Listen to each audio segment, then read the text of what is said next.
Hi, I'm Riley Moynes, author of The 4 Phases of Retirement and its sequel, The 10 Lessons. We're speaking with people who are squeezing all the juice out of their retirement. People with widely divergent backgrounds, experience, and expertise. People with stories that can inspire and encourage you too to squeeze all the juice out of your retirement. Thanks for joining us for today's conversation. Here we go. My guest today is Jan Rose. Her working career was concentrated in education. She taught briefly at the elementary level and then spent nearly 3 decades teaching at the secondary level, mostly as a music teacher and department head. Throw in some English as a second language experience and 5 years as the dean of students at a private school, and you have a full career. Now retired from her teaching, she certainly has not slowed down one single bit. She currently serves on the executive of not one but 2 community organizations. She plays in not one but 2 community concert bands. She works part-time and she squeezes in some travel with family and friends. Wow! Welcome, Jen. I'm pleased you could find time to join me today. Thank you. Thank you, Riley. I'm delighted to be here, and I'm really looking forward to participating. Well, let's get going then. I appreciate that. Thank you. So let's first talk about those community organizations. I know that you're secretary of the Canning Lake Cottagers Association, and I know that you have a lifelong connection with the area. So what's so important about that area and that association for you, and how do you contribute? Well, if you asked any of my friends or family where my happy place is, they would say on Canning Lake, on the dock. And I think it is important to me because when I was 10, my dad and mom purchased the lot, and then my dad actually built the cottage. Right. They actually had a cottage before that. So I was born into summer cottages the year before I was born. Okay. So we spent a lot of time up there, happy memories, pretty much over 50 years at the cottage. Mm-hmm. And just the family traditions and the fun and the neighbors and the sense of community and nature are all important to me. So what's the main goal of that association? Oh, the Canning Lake Property Owners Association is committed to preserving the environment of Canning Lake itself and the area around. So our actual mandate says to take appropriate action for the protection and improvement of the natural environment. And my mom and dad were involved in the Canning Lake Properties Owners Association right almost from the beginning. We participated in the annual general meeting and then lots of the other activities that go on through the summer. And I really enjoyed that as a kid. And then about 6 or 7 years ago, a very good friend of mine was the president of the association, and she passed away very suddenly. Terrible cancer. And the organization, the executive, was really at a loss. Right. So I have time now. It's time for me to step up in Janice's name because I believe in what they do. Yeah, good for you. Good for you. Now, I know that you're also membership chair of the new Probus Club in Richmond Hill. So tell me, how did you get involved there? Well, our sister-in-law, Paul's sister Ruth, belongs to 2 Probus Clubs in Collingwood.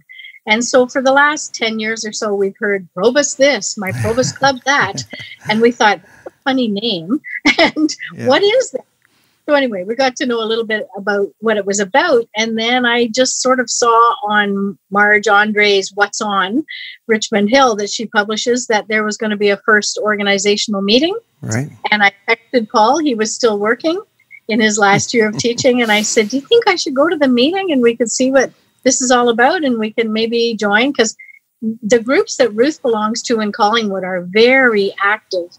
And it just sounded like something that will be perfect for both Paul and I in our retirement. Right. So it was that activity that attracted you to Probus in the first case.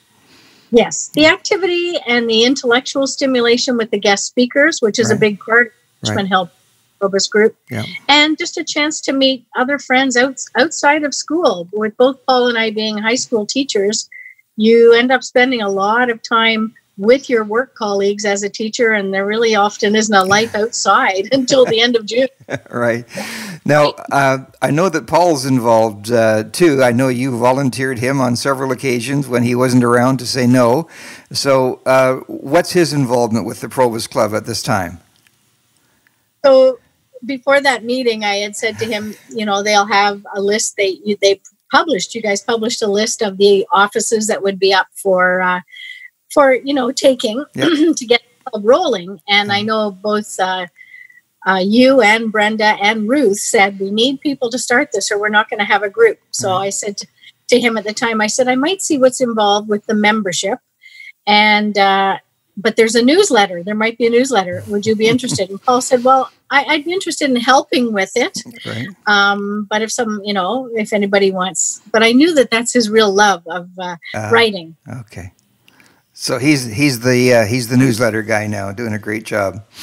Now, I know, Jan, that you're also the performing member of not one, but two community bands, one in Aurora and one in Richmond Hill, Ontario. I know music is in your genes and that you taught it for years, but what's the appeal of playing in two different community bands? How did that happen? Well, I think what I realized as a music director, I was always doing the conducting and choosing the repertoire and standing at the front of the performing groups for years. But I love playing, and my major instrument is trombone. But I thought, you know what? Maybe I could most good concert bands are always looking for a bass, some kind of a bass line. Right. And so I thought, you know what? My youngest son plays tuba. We have a couple of tubas in our home. Right. So I picked it up and worked on it for a bit. And then I got in touch with a very good friend of mine who we started teaching at the same time in 1980. And would just see each other maybe once a year, not even sometimes. And she was retiring. And I said, okay, Sandra, she's also a tuba player. Right. Let's look into Gord's band in Aurora. And she had played with his band for a little bit. And I said, let's see if he would like a couple of tubas and we could perhaps join that group. So, of course, Gord said, Jan, you can never have too many tubas at all. So, of course, please come. So it gives Sandra and I a really good chance to stay connected, and I pick her up on rehearsal night and we drive together. And to play in the Aurora band, which is the one I joined first, the bands are very different. The Aurora band plays two very serious, we call them legitimate concerts a year for an audience in one of the churches in Aurora. And we work on difficult music that we always have a theme, but it's really good for my brain. It puts me back in the seat of a player, which I kind of wish I had done as a teacher, because sometimes you forget what it's like to sit there as a kid. Mm-hmm. And so I have to practice. The music is tough. The people in the group are superb musicians, and it's just lovely being a part of such an accomplished musical group. But in the meantime, I knew that there was the Richmond Hill concert band. And I have a couple friends who play in that band who are in the Probus group.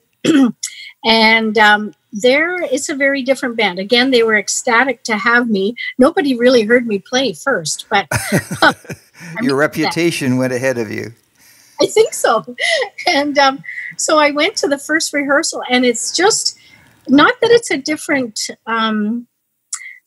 It's the music is still challenging, but their mandate is to give back to the community. And I live in Richmond Hill, so they don't do the serious concerts. They do Canada Day performances in town. We played before the Christmas holidays that just passed. We played in, I think, 6 or 7 seniors' homes. So for me, that is just such a joy to go and be able to give back and to provide music for people who are so appreciative of having nice. For them. So I like that and the music, then of course the concert programs are different. One is a little more serious music, and then the Richmond Hill band plays fun audience appeal music that people like to hear, and they clap along, and it's really great. And you're a tuba player in both of those, are you? Yes, I am. Okay. Now, I know that just so you don't get bored, you work part-time at Weight Watchers as a coach and as a guide. So tell us a little bit about your background there. I understand that you've been a long-time member and that health is important to you. And what else was the attraction at Weight Watchers on a part-time basis for you? Well, the attraction, sort of like all of my other interests, they do have a little bit of looking after self, looking after Jan, what's good for me, that I can get out of it. And being a lifetime member of WW, I was getting ready to retire from teaching. And I sort of came to the conclusion myself that when retirement was going to come, it was going to be like the summer holidays, but all the time. And I would be on the dock, with a beer or two in my hand and not really paying attention. And then I think, it's September. I better get serious about watching what's happening on the scale or how my clothes are fitting. So I was at a meeting participating because I attend the meetings once a week. I did for my whole life for 32 years. And one of the leader, the coach who was coaching that day, said to me at the end of the meeting, she said, "Jan, have you ever thought of coming to work for WW?" And I said, "Oh, well, I'm working full time now, but I might consider it because, boy, it would keep me accountable." Sure. So she put my name forward to be a coach. And I said at the time, I would rather be a guide. And the difference is the coach runs the meeting and does a half-hour workshop with our members and motivates and talks about the topic of the day and the health information. The guide is the person who meets the members at the door and weighs them in, talks to them about their journey and gives them tips, one-on-one. And the guide job at the time was using an iPad, which I was not technologically savvy at all. So I said I would like to try to be a guide first, just to have a change from being teaching, just to have for myself a break from, standing at the front and leading the workshop. So I trained to be a guide, and I didn't get my own workshop really for about 2 years. I was just filling in, which was a good thing because I would fill in Newmarket and Markham and all kinds of different centers. So I got to know a lot of people. And I know people and places that I would like to work if I was ever offered a workshop. And then I was offered a workshop. Now, the technology aspect, you said that you were not tech savvy, but the fact that it was required was something that was of appeal to you. Yes. Sometimes I have to force myself to try to learn something new. And it had a great goal at the end of it. And I'm the kind of person that if I don't do something, if I'm not actually touching the machine and learning how to work it, you can tell me a million times how to scan something on the printer, but if I don't do it every day, I don't remember it. So hands-on is better for you. Yes, exactly. So I learned that, and it was so rewarding, just the one-on-one piece. And then another workshop was losing their coach. So they asked me if I would do a short training for coaching. So it's very similar to teaching. I still prepare a lesson plan. I prepare what I'm going to talk about to try to engage people in the workshops. So that part I have also liked too. Great. Now, speaking of new technology, I know that you and Paul are part of a small but growing number of people who drive a fully electric vehicle. Tell me the background to that one. We do. Well, it had been coming for a long time. Our interest in the electric car, mostly from Paul, and mostly then again from his brother Henry. And Henry had a Chevy Bolt for maybe 4 or 5 years, and we had ridden in it and learned about it, and it was time for us. Our cars were dwindling. We were running 2, but we didn't need the big van anymore. So Paul said, let's go to the place on Steeles where you can test drive the electric cars. And we drove a few other cars, but we did like the Bolt. And again, it was the environment. And honestly, when Paul and I used to teach together at Bayview Secondary School, that's where we met. And we were there for a long time together, 20 years maybe. And when Paul was at Bayview, he was the head and started the green team a long time ago to do recycling from the classrooms. So the importance of the environment has been in our family since the very beginning, even before we were a couple. And see him with his team dragging the blue boxes down the hall at school, and I think, man, that's really a good thing to be doing, for kids too, to learn. Sure. So we looked into the electric car. We decided to just lease it, though, and we've never leased a car before either. That was a new thing. Yeah. Just because the Bolt does have a good range of about 400 kilometers on a charge. But maybe in 3 or 4 years, technology will change, and we might not have been able to sell if we had bought the car. Sure. So now I truly believe we will continue to own a fully electric car. Right. Which one it's going to be, I'm not sure. Sure, but it does look like the future, doesn't it? It sure does, and both of our sons really like the car. It's got a lot of pep. Yes. And you're plugging it in, it really makes you feel good, even though gas is not a bad price sometimes. Yeah. It's nice to be able to know that we're helping. Right. Right. Now, Jen, you're doing a lot of volunteer stuff, and so I need to ask you what's in all of this stuff for you? What do you get out of it? Boy,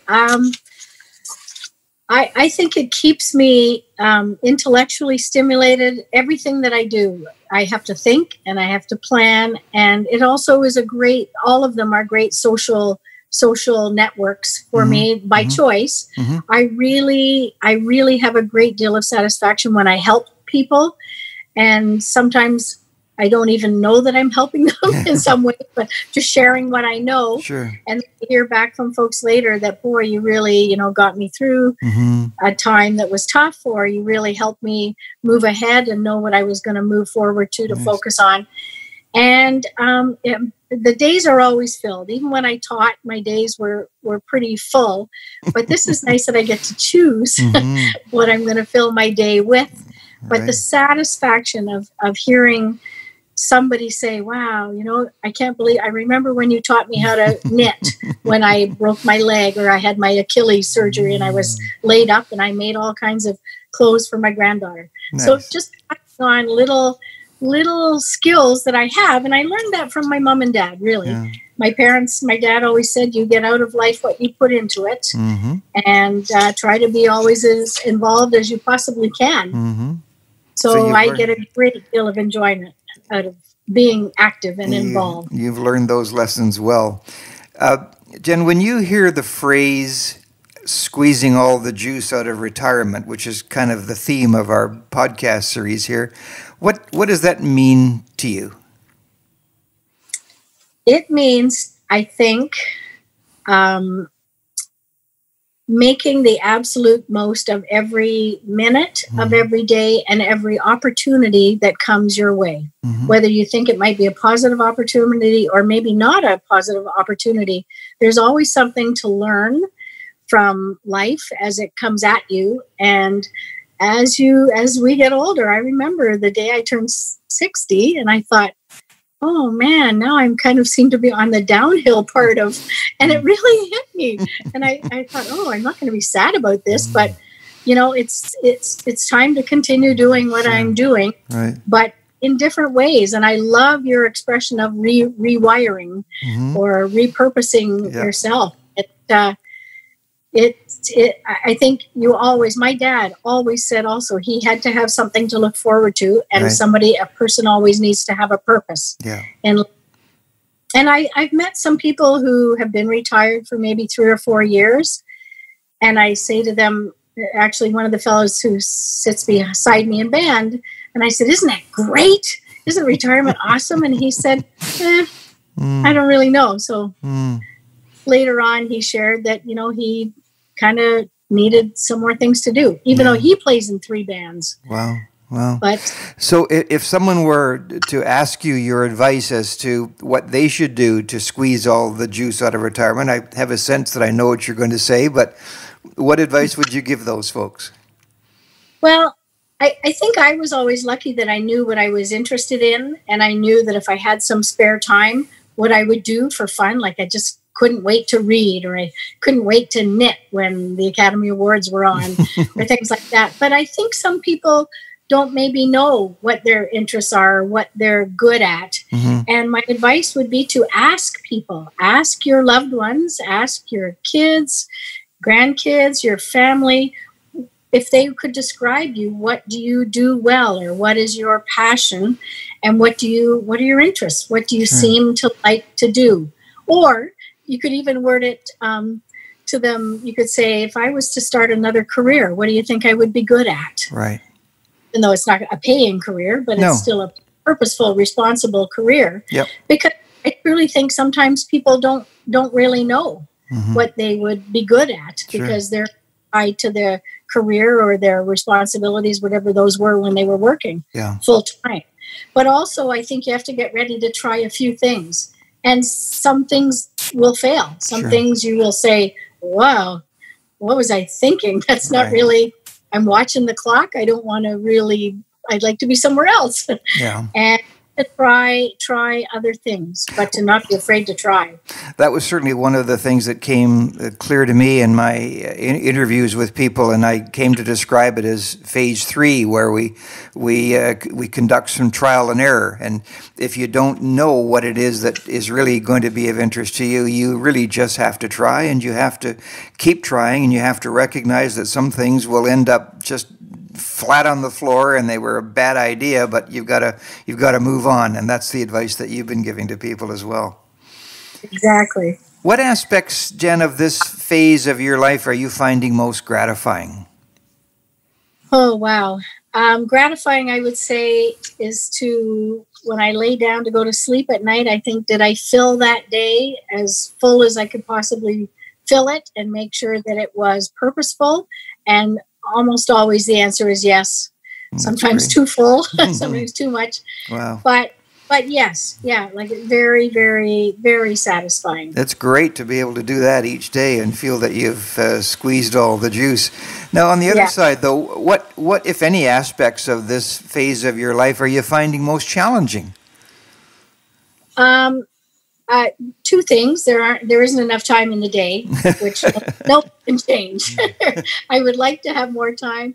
When people say, "Oh, what would you like for your birthday?" or "What do you want to do for your birthday?" and my answer is always just, let's spend time together. Like give me some time with you so that we can share and have some fun. But I am realizing now that I have to be careful that I don't over plan myself. I don't take on too much. Right. So, and I gradually sort of learned that. And it's funny because I keep all my things that I'm involved with have like tote bags of my files. And at one point there were 5 bags lined up here. And the last bag was unfortunately for my dad's estate. And my dad passed away at the end of October. Right. And that was something that came onto my plate that, of course, I wasn't expecting, or did I even want to have to think about. And when that happened, I thought, okay, there's some things there that I'm not going to be able to do my best at or to fulfill. Right. And I had to just sort of resort out my time to make sure that I was looking after my health. Right. Because my hour of walking outside every day wasn't happening because I didn't have time. Yeah. Jen, what kind of new initiatives do you have planned for the future? What's up your sleeve? Yeah, up my sleeve. Well, a really neat new thing is that in the settlement of my dad's estate, I have 2 younger brothers, and we've agreed that my husband and I and my sons will take over the family cottage. Oh, nice. Yes. So that's, I was a little afraid what was going to happen with it, but it's going to work out beautifully. Nice. And so that's a different lens to look through now as a cottage owner. So I'm learning a lot about that kind of stuff. But absolutely, Paul and I want to travel. I'd like to spend as much time as possible with him and with my sons. And I'm grateful that they're both at home with us now. My youngest just finished his first year of university. And so they're both still at home in their very early 20s. Yeah. And it's nice to just have dinner together every night and to plan things. I don't know if we'll travel too much as a family because the boys have got a lot on their plates. Right. And I'd like to help them, happily launch out of our home into their own homes. Sure. In the near future. But Paul and I would love to travel. We've been out on our bikes already twice. One day I think it was snowing, but we were. Yeah. Well, the snow happened after we left, but We love to ride bikes. I love to do things outside. I have golfed in the past. Mm-hmm. I would consider taking that up again, but my funnest time on the golf course is looking at the alligators in Florida, or the scenery. When I played at Lake Placid, I couldn't concentrate on the game. It was just so beautiful. 9 holes. 9 holes is my limit, But also to be in touch with friends. And I've really tried in the last 3 or 4 weeks that have been a little trying now to contact at least 2 people a day by phone. I speak to them who I haven't talked to in a while. Yeah, good for you. I have I'm recording so that I make sure I'm touching base with folks at least once a month because it's a little bit of a hard time. For sure. Jen, let me ask you this one. If you didn't know your date of birth, how old would you be? That's a very difficult question. Mentally, I would be 30 or younger, but I've got the wisdom of those other years. What a great combination. Yeah. Physically, I wish I could have the energy that I used to have. I do have still a lot of energy, but I have to go to bed early at 10ish. Conserve it. Yeah, and I'd like to ride my bike out on the trails. It goes miles on the roads. I can't do that. I poop out. So. Right. But you're young at heart. You're young at heart, that's for sure. Exactly. That's for sure. Jan, listen, I want to thank you very much. We've had some challenges in even getting together for this conversation, but I appreciate your sticking to it, and I appreciate your spending time with me here today. My pleasure. We're always interested in hearing from people who are squeezing all the juice out of retirement, and if that sounds like you, I'd love to hear from you, and perhaps we can share your story with our listeners. You can contact me by email, riley@squeezingthejuice.ca. Thanks again, Jan. Bye. Thank you, Riley. My pleasure. Thank you. Bye-bye. Bye.